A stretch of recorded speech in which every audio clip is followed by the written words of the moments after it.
Hi, my name is Dawn Leas. I am a poet, a writer, a writing coach, and an arts educator. I have been writing since about the age of 10 or 11. I fell in love with storytelling. I was one of those kids who always had a book in her hand from the early rememberings of when I first started to read, and we would be on long family car rides and I would be the one in the car with the book.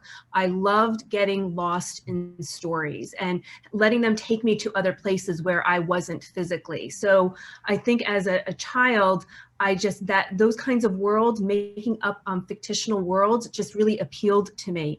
And I remember being probably in second or third grade, I was 8 or 9 years old. And I remember just knowing that I wanted to be a writer, a teacher, and a mom. And that just always stayed with me throughout my life.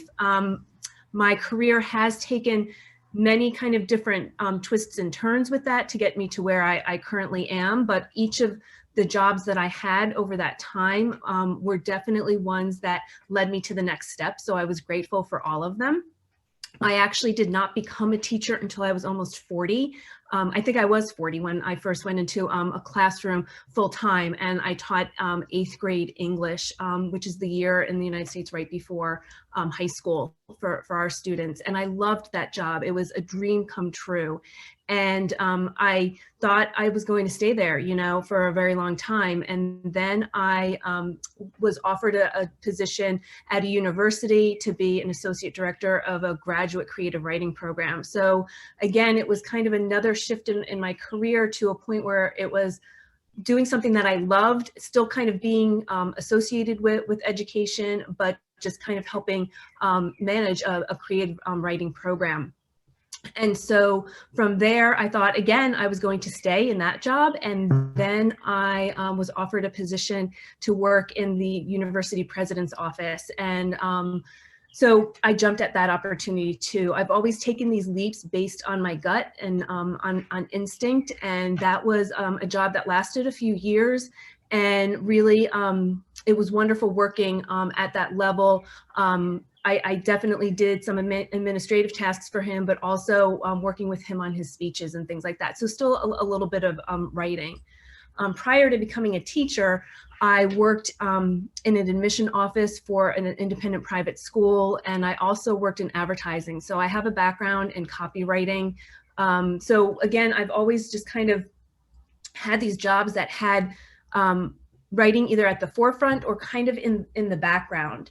So then in 2017, I knew that I wanted to make a change. I was making some changes in my personal life, and I just felt the need to change in my professional life too. And it was kind of this little seed of thought of like, why don't you leave and do some freelance writing? I had done that before also. And it was very impromptu. I was in a conversation with my boss at the time, and he was just kind of asking about my short-term goals. And I just kind of, not with any forethought to it, just said to him, I want to leave. I want to start freelancing. And so I did that in 2017. I just kind of took this leap, again, going on my instincts to kind of go back into the freelance writing world.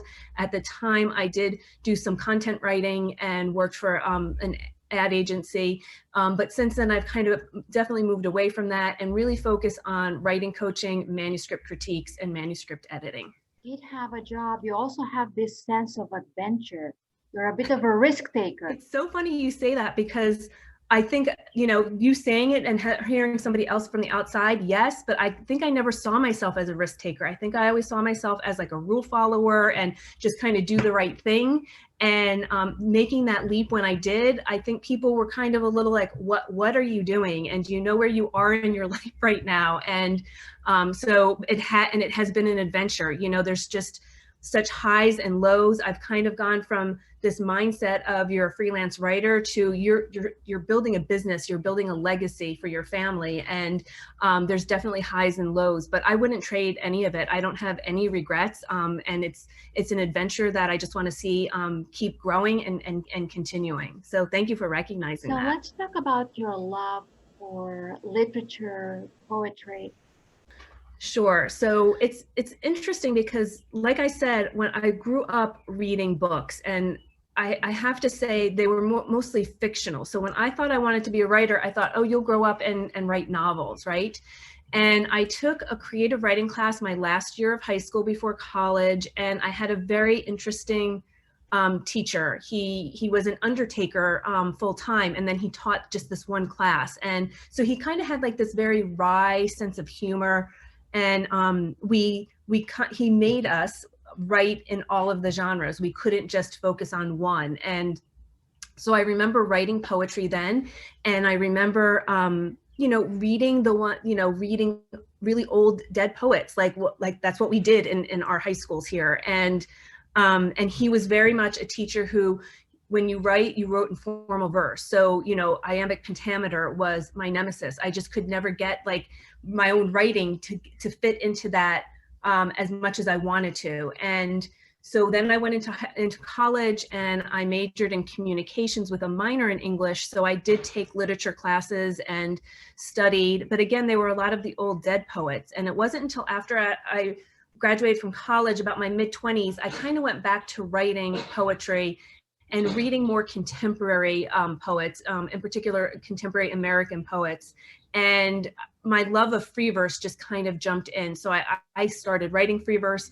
I started reading more contemporary poets who wrote free verse. And it just was something that I fell in love with. And I found where I live a local poetry scene where there were open mics, and we would just go and meet and talk about our poetry and read our poetry. And it really was me coming out of my comfort zone. I was never one to like to be in front of an audience, and I made myself get up and do those open mic nights. And it really helped me grow as a person and as a writer, and also to just see how much of literature there was out there that I had not yet studied, both American poets as well as international ones. And so, but by that time I also had 2 children that I was taking care of. So my poetry, my study of it kind of stayed on the back burner while I was raising my children until my mid-30s, when I decided I would go back to graduate school and study poetry, because I didn't really get to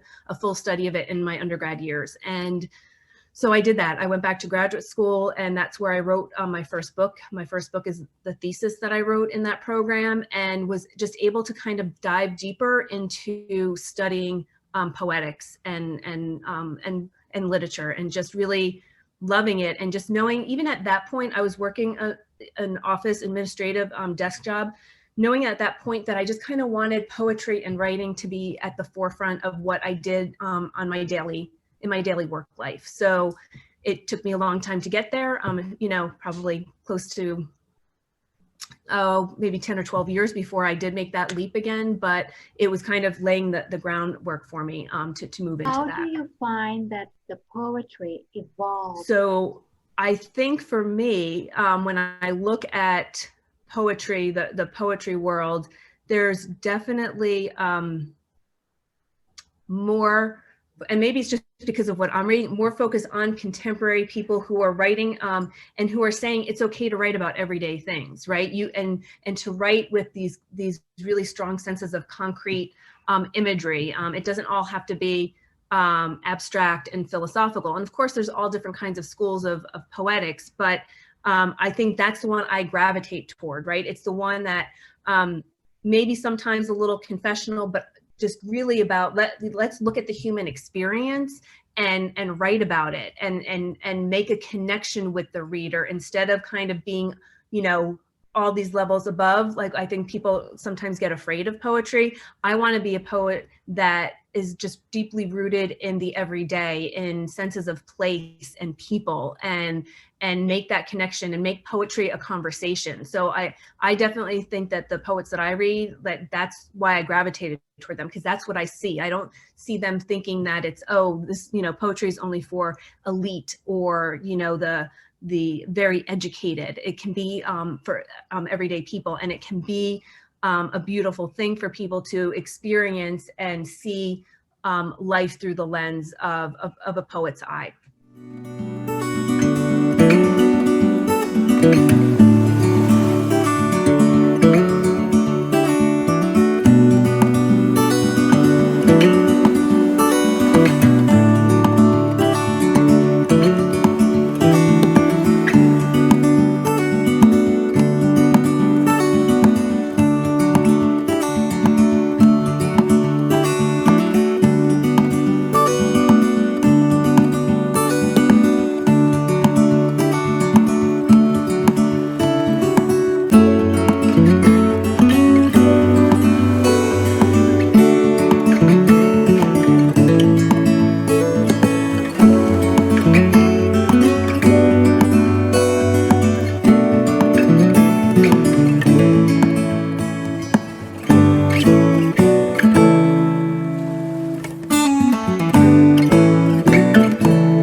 Do you have any poetry in front of you?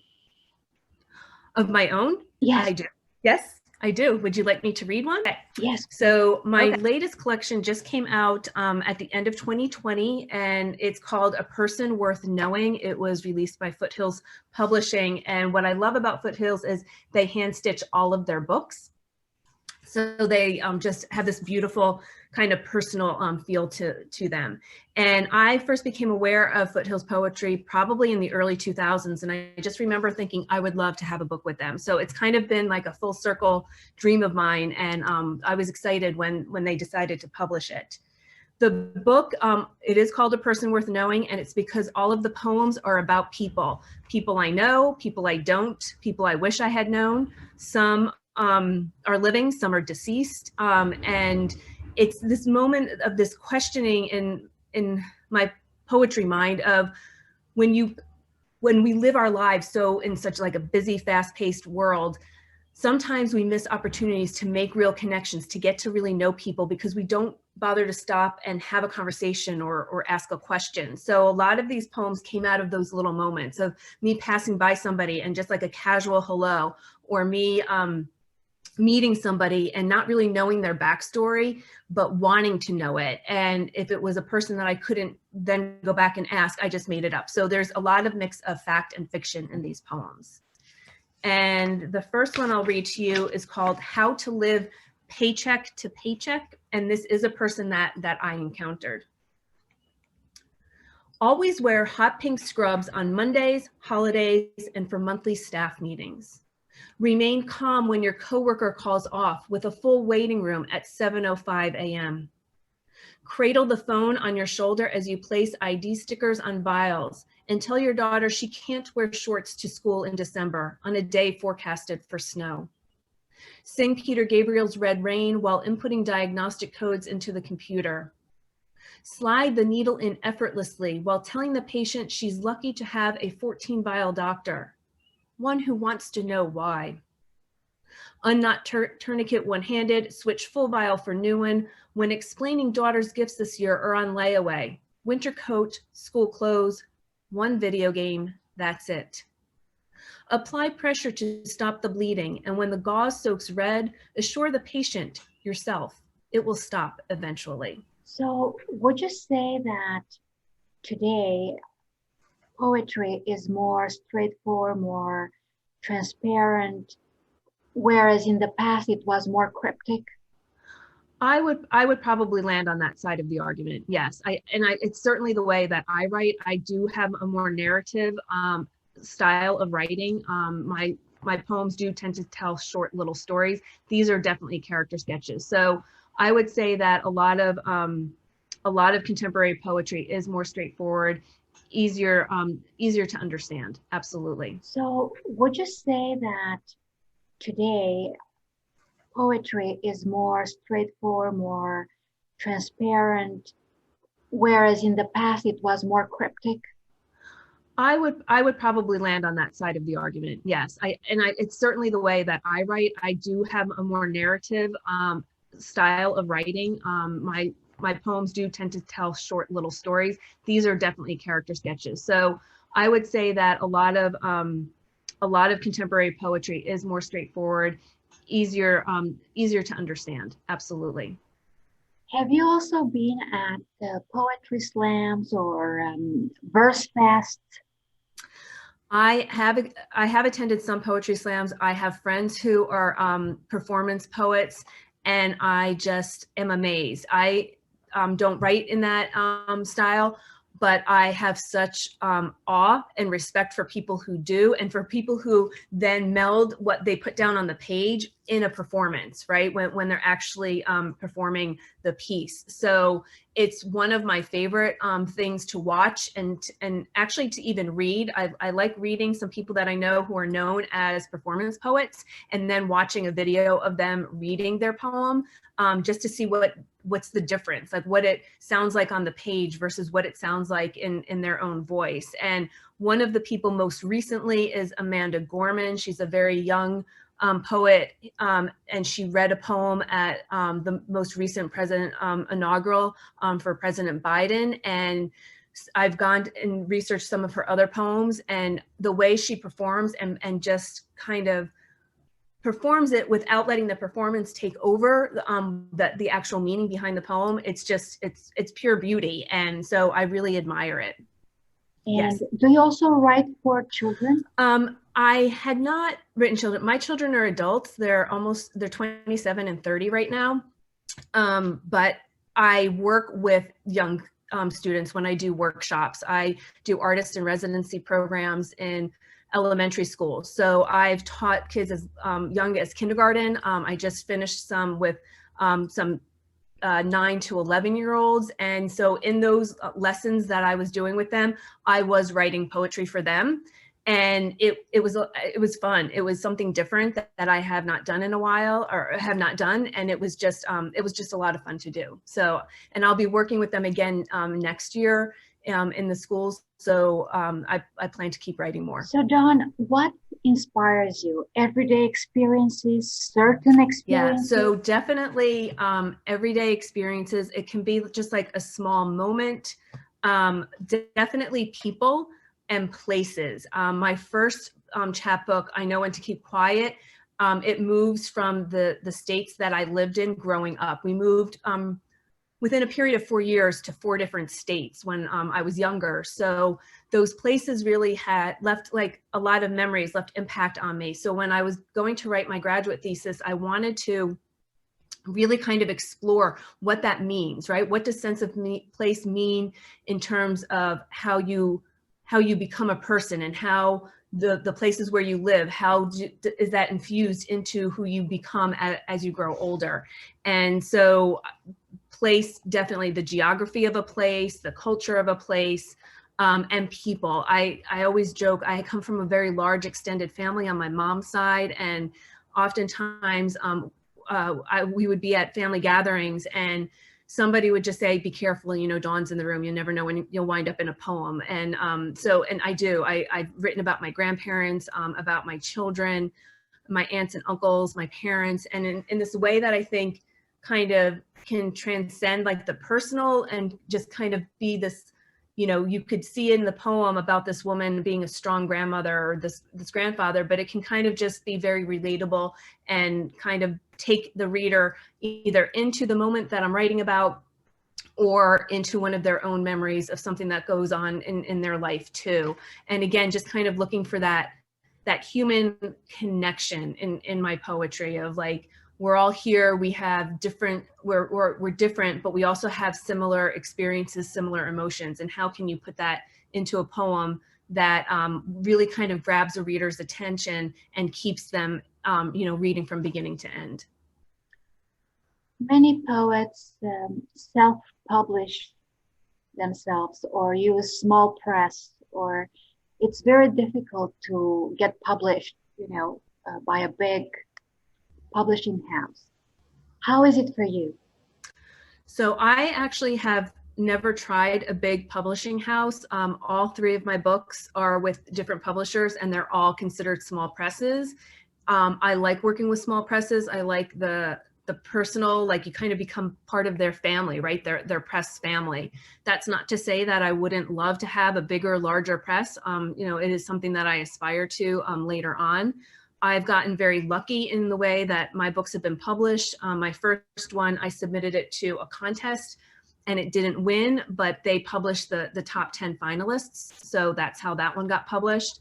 My second one, I was working, I hired a freelance editor to kind of go through my work before I was sending it out to the publisher. And when she finished, she said, do you want me to send this to my publisher as a recommendation? And I said, sure. And so she did that and they accepted the book. And then the last book, A Person Worth Knowing, I've known the publisher for several years of Foothills, and it was just a series of conversations of him saying, what are you working on? And me kind of sharing, and then him asking for me to send him the manuscript to review, and then him accepting it and saying, let's publish this. What are you working on right now? So right now I'm working on a new collection of poems that are ones that I really didn't want to write. It's a very personal issue, but I feel like it's something that is relatable. It's about the kind of what happens when a long-term marriage ends, and the parts of that, right? When you start to look at a relationship that no longer is, and how our society looks at it like, well, whose fault was it? Or who's the one that left and who's the one that didn't want to? So kind of looking at the end of a relationship from different angles, and then how that also affects if you have children involved, in particular adult children. So I'm working on that collection. It's one that I kept saying, I don't want to write this. But those are the things that keep coming up when I sit down with the blank page and decide to write a poem. So I'm just kind of going with it and seeing where that goes. And I probably have close to 40 poems in that series, at least written, need some editing, obviously. And I'm also working on a novel. It's something that I've always, like I said, I've always wanted to write a novel since I was really young. I wrote a chapter of a novel back in 2009 and kind of just put it away and just kind of focused on my poetry and raising my kids and getting them off into the world and on my jobs. And about 2 years ago, a year and a half ago, a fiction writer friend of mine said to me, hey, how about that novel? I think you need to pull that back out. So I have, and it's slow going, but I'm enjoying the process. I'm enjoying seeing it evolve. I'm not writing from an outline, and it's kind of going in a direction that I didn't expect. And that's just fun and exciting. And I think that's keeping my attention. So I'm just trying to get the first draft down without worrying about the editing or who's going to see it or what am I going to do with it. I think for me, finishing a completed novel is going, that I want to do that first and then decide what I'm going to do with it later, how I'm going to edit it, or when I'll start sending it out to try to find a publisher. Did you write short stories? I used to. When I was younger, I wrote what was probably now considered flash fiction, like when I first started writing. And my mom kept them and she gave them to me one time. She kind of had them put in like a little folder and she gave them to me. And it's so funny to go back to those. And I actually shared them with the 4th and 5th graders that I was working with to kind of show like the writer's journey, right? Like everyone has to start from somewhere, and writing is just like learning a sport or learning an instrument or learning how to act or anything else that you want to do, the more you practice, the better you get, right? Your journey, you move farther along. So I used to write those, and in graduate school, I did take a fiction writing class and I wrote a couple of short stories then, but I have not written a short story in a very long time. How do you think poetry will evolve with the new generations, with the impact of technology and all that? Yeah, it's interesting you asked that, because I kind of watch on Instagram, right? Like the change in how you share your work, right? Especially electronically. You know, it used to be don't share your work online, and still, like, if you want to send your work to like a literary journal, whether it's a print or an online one, oftentimes they will say, you know, if you publish this on social media or on a blog, you know, we won't accept it. But I'm seeing a little bit more people saying, hey, you know, I published this on my blog, but this journal said it doesn't matter. So I think the way we share poetry that's going to evolve. I think there is some of that everydayness, right? Like, you know, you write about every day, and let's get poetry to a point where it's more accessible, where people are like, oh, I want to hear that. And I think, you know, I brought Amanda Gorman up, and I think in the United States right now, you know, she read at the inauguration in January, and then she performed a poem for the, I am not a football fan, an American football fan, but the fact that they asked a poet to record a poem for them to play before the game was just absolutely amazing to me. And most recently, she also was on the cover of a fashion magazine, on the cover of Vogue, and also her book, The Hill We Climb, it debuted at the top of USA Today's bestsellers list. So I'm using her as an example because I think she's young, she's in her early 20s, and it's just like it's this accessibility and like mainstreaming poetry. Like that's what I would love to see. You know, the poet Billy Collins always says, and I just shared a quote for National Poetry Month about it. You know, he thinks poetry belongs, you know, on the sides of buses and on the backs of cereal boxes. And I agree, right? It's just about getting it out into the mainstream. It's not just something that, you know, people study in ivy towers at university. It's something for everyone. And everyone can find a type of poem or a type of poet that they really can engage and kind of dive into their poetry and understand and enjoy. How about the generational gap between younger writers and more seasoned writers, you know? So that's interesting because I try to read people who are younger than me, and I'm not in this poetry world where I see a divide really big like that. But that's not to say that it does not, you know, I'm not quite sure how to answer that question, I guess is what I'm saying, because I try to read people who are younger. I try to read people who are older than me, you know, around my age. And for me, I think I seek out the poets that I like to read. And again, it's usually more narrative. It's more accessible. It's more everyday, like Billy Collins. I like listening to spoken words, so I'll try to find that as well. I have seen some social media poetry that is maybe more toward the emotional, more toward the abstract being written by younger people, and it being popular, you know, especially on Instagram. I've seen that. So I don't know if it's a turn back toward a little more traditional, but I think at the end of the day, for me, if people are reading and writing and talking about poetry, that's the most important thing. So I try not to get involved in any kind of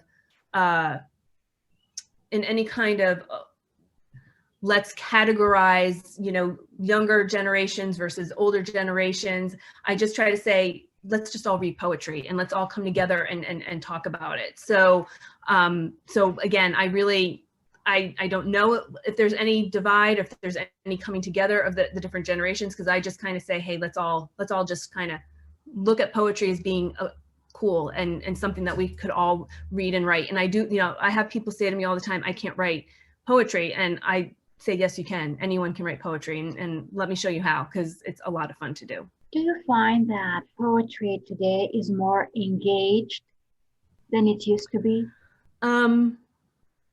Engaged meaning like politically, socially? Yes, I do. And again, I think there are certain poets that write more about, politics, social justice, things like that. So I do think that there are writers out there who are using poetry to communicate thoughts and ideas and opinions on society, on our world, in really unique and creative ways.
A poem that has special meaning to you, written by you? I do. I will read this one. Again, it is from A Person Worth Knowing. And this is actually, it grew out of a story, a friend and coworker, a former coworker of mine. She told me a story about something in her personal life. And I said, do you mind if I write about that? And she said, no. She said, please go right ahead. And so I did. And then I showed her the draft, and I had made up some details just to kind of protect her, anonymity. And she asked me to change some of the details. So this poem, there are some fictional pieces to it, but this story is what happened in her life. And it's called Housewife Takes Flight, or Chores Or Broken. She's what my mom calls a tough cookie, the eye of a hurricane, ice over a pond, a demure pinky Tuscadero. A woman who keeps quiet, her head down, no complaining. She knows work, the kind that keeps a family together until the ties are threadbare, until it's time to say enough is enough. But not before she sets the table with her good silver and china, a pattern similar to her own mother's. Crystal water goblets, all wedding gifts, now 25 years old. In a white blouse and khaki capris, ballerina flats, she roasts beef, mashes potatoes, and julienne's carrots. Plates the food like a professional. After dinner, she vacuums under the dining room table and into the living room, around her grandmother's wingback, pushes and pulls to create the perfect V pattern that shows she takes cleaning seriously. She pushes and pulls her way to the front door, turns off the machine, and yanks on the cord to release it from the outlet across the room. Drags the Hoover upright, another wedding gift, down the porch steps, and heaves it into the back seat of her Chevy wagon. With windows down and sunglasses on, she throws the car into reverse, heads north on South Main Street, her house growing smaller in the rear view, the love of her life whom she hasn't met yet, another mile closer. Paul Young's What Becomes of the Brokenhearted, her only directions. Of the classical poets, which one appeals to you? That's a good question. Classical, I tend to go to Emily Dickinson. Um, a little bit of Walt Whitman, but definitely Emily Dickinson. Her quote, I have a quote from her at the beginning of my full-length collection, Take Something When You Go. So I think she is the one that I probably go back to when I go back, because again, I really tend to read more contemporary poets and stay, with probably 20th and 21st century poets. What are your plans for this year? For this year, my plans are to finish the poetry collection that I'm working on and to finish the rough draft of my novel. So my own creative space, getting those two things done during 2021 are at the top of my my plans. For my business, it's to grow the one-to-one work that I do. I work with people to kind of coach them into getting into their writing practice. I do manuscript critiques and editing of manuscripts, and it's work that I just truly, truly enjoy. And so my plan is to grow that part of my business. So when do you have time to write?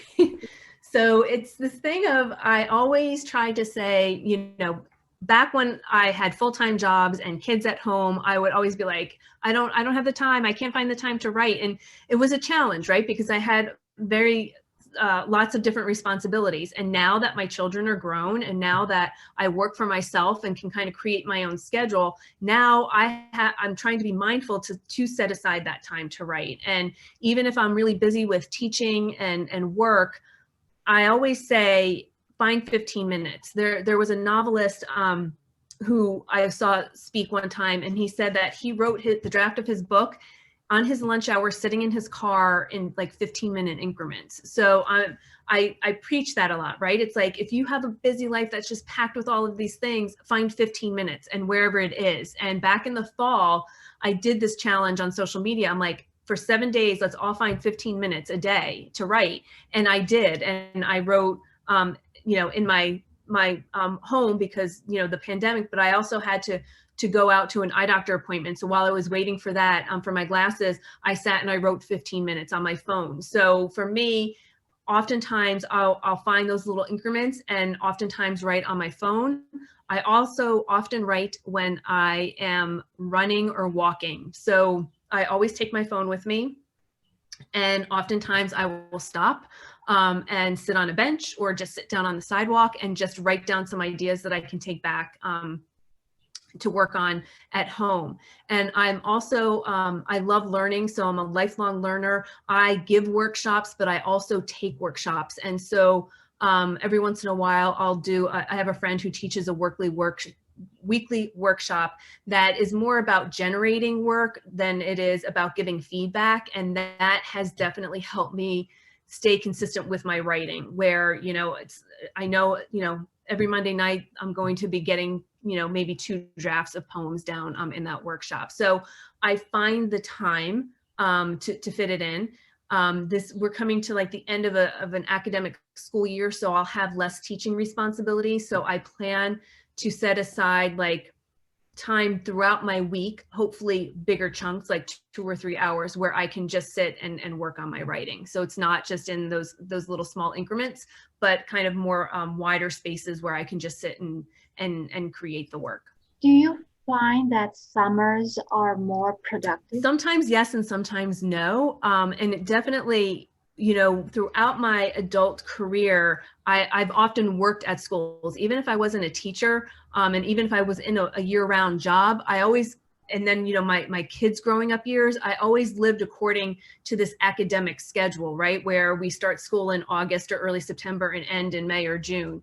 So I do find that I did find that I had more time in the summer to work on writing.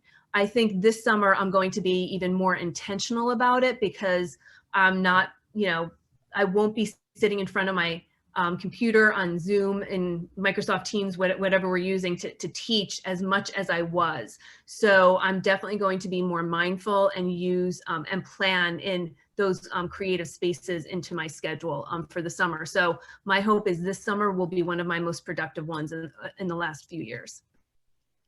How can people find your writing? Sure. So my first two books are available on Amazon. One is only available electronically on Amazon, but you can also go to all of the publishers' websites and get hard copies there. I Know When to Keep Quiet is available through Finishing Line Press. Take Something When You Go is available through Winter Goose Publishing, and A Person Worth Knowing is available through Foothills Publishing. You can go to my website. I have a couple of examples of poems on my website, and my website is thehammockwriter.com. And if you Google my name, actually, a couple of the online journals that I have poems in, those will kind of pop up too, because I do publish individual poems in literary journals. What advice would you give to someone writing but doesn't have the courage? Right. So I think, you know, that's a tough challenge, right? I think we all get into that that space of, will it be good enough, or I can't do this, or I don't know where to go. So I think taking that first step is always scariest. And the writer Stephen King says that, like, the scariest moment is right before you start, which it is, right? Because you have all of these ideas swirling in your head. So I always recommend just start, right? And I've heard this so many other places, but I truly believe it. Write like nobody is looking, right? Just kind of, if you really want to write and you have these story ideas in your head, just start writing them and just pretend like nobody else is ever going to read them but you. And then hopefully some of that fear will come away. And then what I always say is, you need to read if you want to write, and read widely. Like, definitely, if you want to write poetry, read a lot of poets, contemporary and, you know, traditional ones. And but also just read, just absorb, right? Read essays, read memoir, read fiction, read biography, whatever, because I think the more you read, the more you understand language and words and putting stories together. So when I'm teaching workshops or when I'm working with young students, I always say that the best thing to kind of put on your wall or make a note is read, write, revise, and repeat. And it's just kind of a never-ending cycle. You read, you write, you kind of work on the revisions, on the edits of your writing, and then you just repeat the process over and over again. And hopefully sooner or later, you'll get into a rhythm, you'll gain more confidence in your writing, and it will just kind of keep pushing you further on your writing journey.